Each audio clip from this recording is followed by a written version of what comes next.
Toujours inquiète, toujours un peu elle était belle comme un souffle, folle à se brûler les ailes. Live, hein, je vais pause. Bonjour à tous et bienvenue dans cette nouvelle émission, c'est la 33e, je crois. Alors aujourd'hui on a beaucoup de choses, donc on va aller très vite. Je vais commencer par vous parler de quelques sorties VF, chose promise, chose due. On va commencer par les Chroniques de Spawn, numéro 29 qui est en kiosque depuis je crois maintenant une bonne somme, 10 jours on va dire. Donc c'est en vente pendant 2 mois, c'est un bimestriel comme on dit. Les Chroniques de Spawn numéro 29 avec le dernier épisode de Spawn dessiné par Will Sportacio, parce que vous savez qu'il est parti et qu'il va certainement retourner sur les Uncanny X-Men à partir de cet été.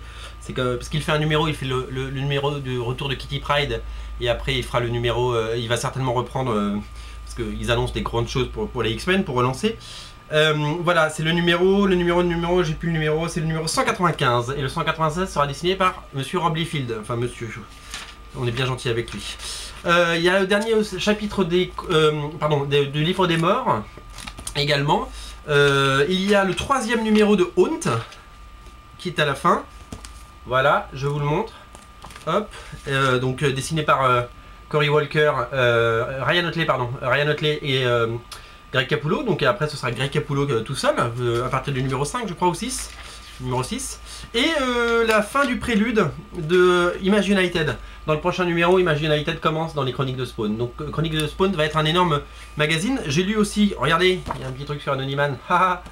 Et dans le prochain numéro, il y aura aussi un résumé de Invincible. Parce qu'Invincible revient chez Delcourt. Donc il y aura quelques pages d'Invincible. Ils en parlent là. Voilà, ça c'est un très bon magazine, ça coûte 5,25 €. Et moi j'aime bien, c'est le numéro 29. Derrière, il y a une pub pour Hellboy, le magnifique Hellboy de Duncan Fegredo, et Mike Mignola, qui s'appelle, comment déjà, qui s'appelle La Grande Battue en français. Très très bon magazine. Signalons aussi chez Delcourt la sortie de Star Wars, la saga en BD, qui est le magazine aussi bimestriel. Pourquoi c'est bien? Il y a des très très belles pages, donc il y a C.P. Smith au dessin qui est un très bon dessinateur que l'on aime beaucoup, et il y a aussi des pages de Carlos Meglia, qui est décédé l'année dernière, très très grand artiste qu'on aimait beaucoup, et donc voilà, donc à lire notamment pour Carlos Meglia, très très bon canard. On parle de Star Wars, les éditions Delcourt avec les éditions Atlas ont sorti ça. Ça c'est quoi? C'est Star Wars en BD classique, c'est ce qui paraissait dans Titan à l'époque. Donc c'est l'adaptation de la Guerre des Étoiles en BD. Scénario Roy Thomas, dessin Howard Checking quand même, c'est pas rien. Et regardez le prix.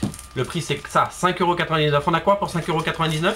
La dernière fois, pour 1 € on avait le numéro 1, c'était un peu le prix d'appel. Quand on ouvre le sachet, on a pour 5,99 €, numéro 2 et numéro 3. Donc on a quand même pas mal de lectures et ça c'est vachement bien parce que du coup on est en train de faire une belle collection. En vous abonnant, c'est pas cher, donc si vous êtes fan, et je vous montre un peu à l'intérieur, c'est du pur old school de l'époque, c'est du très très bon dessin. Voilà, moi j'aime beaucoup et je suis ravi de vous présenter ça. Star Wars en BD, c'est disponible partout, dans tous les kiosques, c'est vendu en kiosque. Sorti également en français, qu'est-ce qu'on a? On a le X-Men numéro 158. C'est un des rares titres de Panini que j'achète parce que pour 4 € on a plein de séries. Et je dois dire que ce numéro est un petit peu pauvre hein, parce que derrière cette magnifique couverture de Daniel Acuna Matata, on a des épisodes. Donc on a Yannick Paquette qui est un excellent dessinateur, notamment il dessine des très jolies filles. Regardez. Mais je trouve que son numéro est un peu inconsistant. C'est un peu dommage, et c'est un numéro fill-in, un numéro bouche-trou avant la saga qu'on aura le mois prochain qui s'appelle comment déjà, qui s'appelle j'ai oublié, Utopia. Voilà, Marc Silvestri dans le prochain numéro, ça va être bien par contre. Donc voilà, on a X-Men Legacy dessiné par notre français Phil Briones, je sais pas comment on dit, qui est scénarisé par Mike Carré. Je trouve que notre ami Phil Briones est un peu en dessous de ce qu'il fait d'habitude. Il a fait des choses beaucoup plus jolies.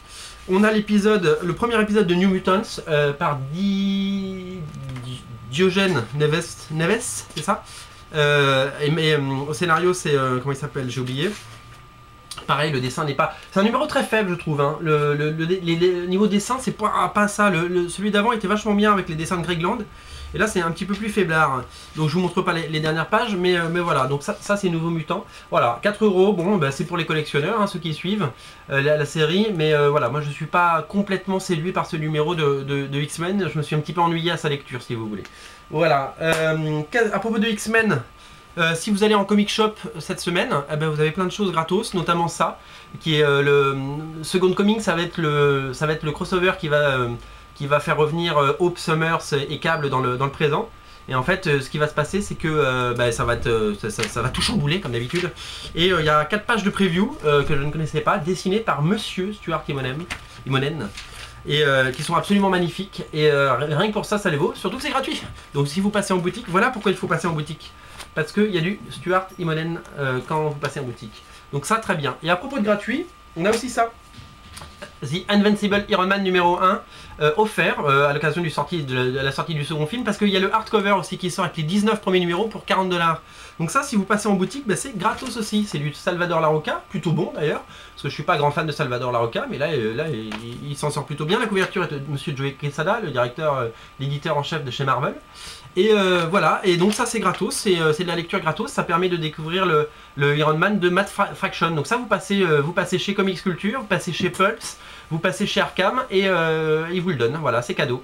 Voilà, donc vous pouvez repartir avec non pas un, mais 2 comics gratos, et ben, ça fait de la lecture, et ça fait des jolies choses, et ça complète des collections, et moi je trouve ça hyper sympa.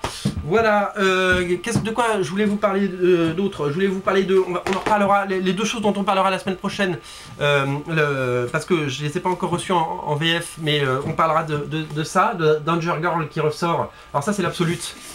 Ça c'est l'Absolute qui était sorti chez DC, magnifique, avec à la fois les 7 épisodes dans une magnifique édition, Paris France, regardez. Donc ça ce sera la couverture qui va être utilisée pour l'édition française, et le sketchbook, donc dans un magnifique slipcase, regardez, hop, comme c'est beau, c'est du Danger Girl.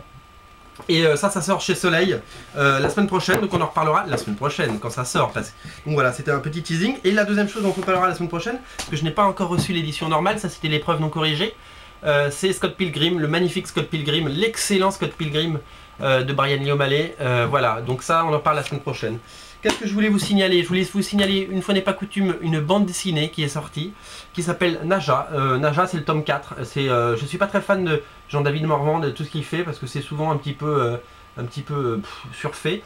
Et Naja c'est vraiment bien, c'est de la très bonne BD, et c'est surtout dessiné par Bengal qui prépare un Spider-Man. Donc voilà, c'est une BD à soutenir parce que je crois qu'elle ne marche pas hyper bien, donc on aura quand même les 5 tomes. Mais c'est une BD qui mérite tout le succès qu'elle pourrait avoir. Le dessin est vraiment magnifique. C'est un sexy en diable, comme on dit. Et voilà, c'est le tome 4. Voilà, vous voyez derrière les 5 couvertures. Et c'est la très bonne BD. Donc je voulais en parler parce qu'il y a aussi des très bonnes BD chez nous. Voilà, la dernière chose dont je voulais vous parler, c'est le cadeau que je me suis fait ce mois-ci. Parce qu'il faut se faire des cadeaux. C'est ça, je vous ai montré un Absolute tout à l'heure. Et bien ça, c'en est un autre. C'est l'Absolute, vous la reconnaissez, Promethea, de Alan Moore et J.H. Williams 3. Je ne l'ai pas encore lu, donc je ne peux pas vous en parler. Vous voyez, regardez le beau pavé, il y a les 12 premiers numéros de la série. Regardez comme ce dessin est magnifique, regardez la couverture comme c'est beau. Et donc à l'intérieur c'est du J.H. Williams 3 et du Alan Moore surtout. Voilà, et c'est vraiment magnifique. Je crois qu'il y aura normalement 3 intégrales, donc j'ai déjà la première et je vais pouvoir me plonger dans cette série qui a maintenant 10 ans et qui était éditée à l'époque par Scott Dunbier, qui a également édité Danger Girl, le monsieur qui a édité toutes les belles choses. C'est-à-dire que toutes les choses qui ressortent en ce moment en Absolute Édition, eh ben c'est Scott Dunbier à l'époque qui les avait faites. C'est beau quand même, hein. Donc voilà, donc le panorama des sorties de la semaine. Donc on récapépète.